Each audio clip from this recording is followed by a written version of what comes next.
Kita analogikan ya, ini yang terjadi di realita kehidupan ini memang sering terjadi. Kadang-kadang kita terseret sendiri dengan persepsi, padahal itu ombak yang ingin menggulung ombak lainnya, ya keinginan yang ingin mengalahkan keinginan.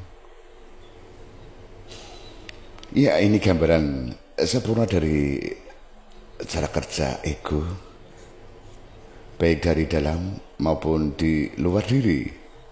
Ada satu ombak berkata, aku mau lebih besar, aku mau lebih kaya, aku mau lebih terkenal. Dan ombak lain menjawab, tidak boleh. Aku yang lebih kuat, aku yang lebih sempurna, aku yang lebih layak. Lalu mereka saling berlomba menegakkan punggungnya sendiri. Padahal ya, keduanya lahir dari air yang sama. Dan akhirnya dua-duanya juga jatuh dan menyatu lagi di permukaan laut juga. Begitu juga di kehidupan ya sobat. Keinginan ingin menang, ingin diakui, ingin dianggap, ingin benar, ingin ingin layak, ingin banyak ingin. Semuanya hanyalah ombak sobat, menggulung ombak lain. Ombak dan ombak saling menggulung. Itu banyak yang terjadi di luar sana. Ya, permukaan emang gitu. Karena dia belum tahu kalau dirinya juga air dan laut itu juga. Akhirnya diri sama dirinya berebut untuk mencari posisi aku yang ter. Dia belum sadar sobat, kalau dia sadar itu air dan bagian dari laut, semestinya dia malu. Apalagi saling menjatuhkan, saling menjegal, dan saling meniadakan, saling berebut, saling membunuh, saling menghujat, saling menghinakan, saling melayakkan. Padahal dan dirinya juga sama-sama air. Dan itu terjadi fenomena di kehidupan kita semua. Enggak dari ego di dalam diri maupun yang ada yang di luar panggung dunia itu juga. Padahal itu sama-sama air.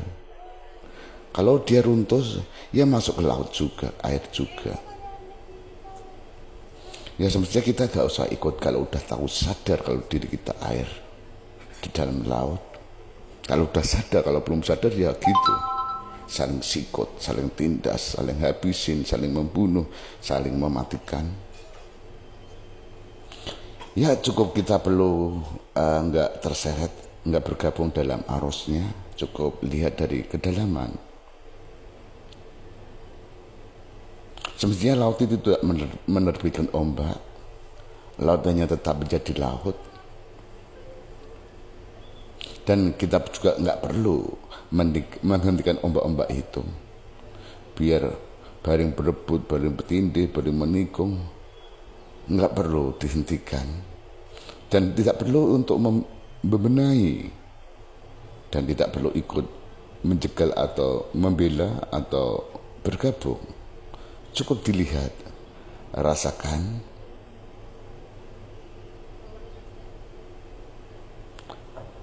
bahwa melihat dengan sadar itu sendiri sudah menata segalanya.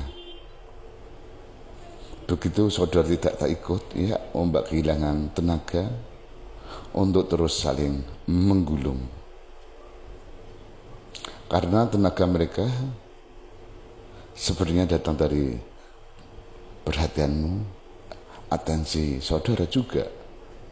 Begitu atensi perhatian kembali ke dasar laut, gelombang itu berhenti merasa penting, merasa kuat, merasa yang harus dipuja. Itulah kehidupan sobat. Kalau udah sadar ya sobat, syukur yang mendengarkan ini sadar, diberi pemahaman, diberi kesadaran.